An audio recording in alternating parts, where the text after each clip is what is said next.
Qu'est-ce que j'avais dit déjà pour ce film? Même si je pense que ça risque de faire pleurer deux trois personnes. Ah ouais, ah bah le 2-3 s'est transformé en la moitié de la salle. Et bonjour tout le monde, on se retrouve non pas pour une nouvelle session de l'actu des mouches, mais pour une petite vidéo critique du film L'amour au présent. I'm guilty of looking ahead instead of right in front of me. At you. J'avais pas forcément prévu d'en faire une vidéo critique, mais le film m'a tellement touché que ça m'a vraiment donné envie de vous partager mon ressenti par rapport à cette séance. Le film suit l'histoire de Tobias et Helmut qui se rencontrent par inadvertance lorsque Helmut renverse Tobias sur la route. Et on va suivre un petit peu toute l'histoire de leur romance de manière un petit peu décousue, mais j'y reviendrai un petit peu plus tard. Bon, déjà, on va pas y aller par quatre chemins, on va mettre les choses de suite à plat. J'ai adoré le film. Et ça faisait très longtemps que j'avais pas eu ce ressenti face à une histoire d'amour. Pour tout vous dire, il y a plusieurs moments dans le film où je pensais au film quand Harry rencontre Sally. Alors c'est pas du tout le même genre vu que c'est une comédie romantique. Là on est plus dans un drame romantique. Mais je me disais, ça fait depuis ce film-là que j'avais pas passé un aussi bon moment. J'en avais parlé lors de ma session de l'actu des mouches, mais comme je l'avais prédit, le casting est parfait, franchement. Les acteurs sont très bons, ils se complètent parfaitement. Il y a vraiment, comme je l'avais dit également, un côté authentique, il y a vraiment un côté fusionnel dans leur histoire. C'est vraiment, je trouve, criant de vérité. Et ça nous permet donc d'embarquer sans absolument aucune difficulté dans leur histoire d'amour qui est ni plus ni moins en fait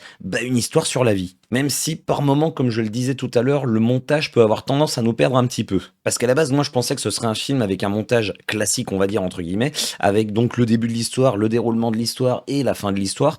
Et en fait, dans le montage, c'est pas du tout le cas. Ça va alterner entre passé, présent, futur de manière, alors je vais dire aléatoire. Je pense pas que c'est fait de manière aléatoire. Je pense que la réalisation savait ce qu'elle faisait, mais ça perd un petit peu le spectateur par moment, dans le sens où on va alterner, comme je vous le disais, sur les scènes.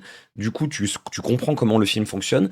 À un certain moment, tu vas avoir plusieurs scènes qui vont s'enchaîner, mais tu sens que c'est dans la continuité de l'histoire. Donc à ce moment-là, tu te dis, ah bah finalement, en fait, là, on va repartir sur une trame narrative classique et on va recasser tout ça à un moment donné, ce qui fait que, comme tu as passé, je sais pas, on va dire 10-15 minutes à suivre le déroulé classique, tu sens qu'on est revenu dans le passé et tu fais, alors attends, du coup, ça se resitue à quel moment par rapport à ce qu'on a vu au début? Donc ce serait pour moi un petit point faible du film. On n'est pas perdu non plus, je vous rassure, dans le déroulé de l'histoire, mais le montage est un petit peu particulier. Mais ça ne change absolument rien au fait que ce soit vraiment un très bon film, c'est très touchant. Il y a plein de séquences qui sont très fortes, je trouve, pour le spectateur. Et je trouve que malgré le côté dramatique qui n'est pas omniprésent, ça s'adresse un petit peu à tout le monde. Dans le sens, je pense que le spectateur a plus ou moins vécu ce qu'ils ont vécu. On a tous vécu, je pense, à un moment donné, une des scènes que l'on voit dans le film. Et du coup, ça nous permet de nous identifier assez facilement, soit à l'un, soit à l'autre des personnages. Et je trouve que le film a parfaitement réussi à ne pas tomber dans le piège du mélodrame classique, dans le sens où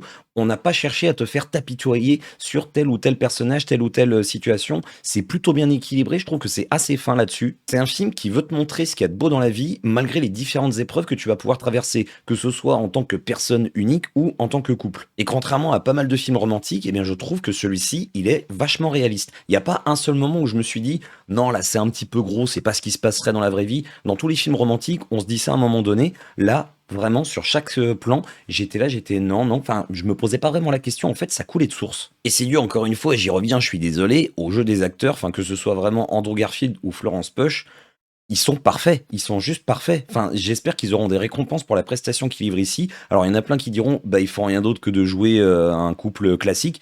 Oui, mais comme je vous le disais, le fait qu'on puisse s'identifier parfaitement à eux, ça prouve qu'ils réussissent exactement à nous emmener là où ils voulaient nous emmener. Et je parlais tout à l'heure du côté touchant du film. Il y a pas mal de séquences avec Andrew Garfield, notamment quand il est avec son petit carnet en train de prendre des notes. Enfin, tu sens que c'est quelqu'un qui n'y connaît rien, notamment à partir du moment où il sait qu'il va être papa, mais qui veut tout bien faire. Et du coup, il prend des notes. Ensuite, il va se resservir de ses notes un peu plus tard ou un petit peu plus tôt, parce que ça dépend du montage, comme je vous le disais. Mais tu y crois vraiment, enfin tu te dis, ouais, en fait ce qu'il fait c'est pas con du tout, n'importe qui pourrait faire ça pour être sûr de bien faire et être sûr que tout se passe bien par rapport à la grossesse. Et je ne vais pas vous spoil la fin du film, mais comme je le disais tout à l'heure, qu'est-ce que c'était beau, c'est à l'image du film, c'est hyper simple, la séquence est toute simple, mais tu comprends parfaitement où est-ce qu'on veut t'emmener et il n'y avait rien de plus à ajouter. Ils ont vraiment cherché à faire la simplicité pour t'amener un message qui est assez fort, qui passe très clairement. Pas loupé, autour de moi j'entendais les gens qui commençaient à sniffer, les lumières se sont rallumées à la fin, je voyais les mouchoirs un petit peu partout, je me suis dit bon du coup oui effectivement ça a touché beaucoup de monde. Ouais, on pourrait résumer le film comme ça, c'est simple mais ça va droit au but, ça va droit au cœur du spectateur. Et pour conclure, j'ai envie de dire que malgré ce qui nous est présenté dans le film, malgré certaines situations auxquelles on pourrait faire face, bah, tu ressors pas avec la boule au ventre. Il y a des films dramatiques comme ça où à la fin tu ressors, t'es un peu mal, tu te dis à la fin, ah c'est pas très optimiste. Et ben là c'est pas du tout le cas. C'est pour ça que je vous dis, c'est vraiment parfaitement dosé et c'est un film que je ne peux que vous recommander. Et j'espère surtout qu'il aura le succès qu'il mérite. Donc voilà, j'avais envie de vous partager mon ressenti vis-à-vis de ce film. Je sors tout juste de la séance. Là j'avais noté 2-3 trucs avant de tourner la vidéo. N'hésitez pas à me dire en commentaire si un format plutôt court comme celui-ci ça vous convient ou si vous préféreriez que je détaille beaucoup plus parce que j'avais encore pas mal de choses à dire, mais j'avais pas envie de faire une vidéo critique trop longue, donc n'hésitez pas à me faire un petit retour en commentaire là-dessus. En tout cas, j'espère que je vous aurai donné envie d'aller voir ce film qui est vraiment un excellent choix pour ce début d'année. Celles et ceux qui l'auraient déjà vu, bah, n'hésitez surtout pas à me faire un petit retour également en commentaire pour qu'on puisse en discuter. D'ailleurs, celles et ceux qui ont un Discord, n'hésitez pas à rejoindre le mien parce qu'il y a justement une section cinéma, vous avez le lien dans la description en dessous. Si ce n'est pas déjà fait, n'hésitez pas à vous abonner à la chaîne pour vous tenir au courant de l'actualité cinématographique et vidéoludique. N'hésitez pas également à me laisser sous la vidéo un petit pouce comme ceci ou comme ceci. Et comme d'habitude, il ne me reste plus qu'à vous souhaiter une très bonne journée, une très bonne soirée et ou une très bonne nuit. Comme d'habitude, prenez soin de vous. Et bisous tout le monde.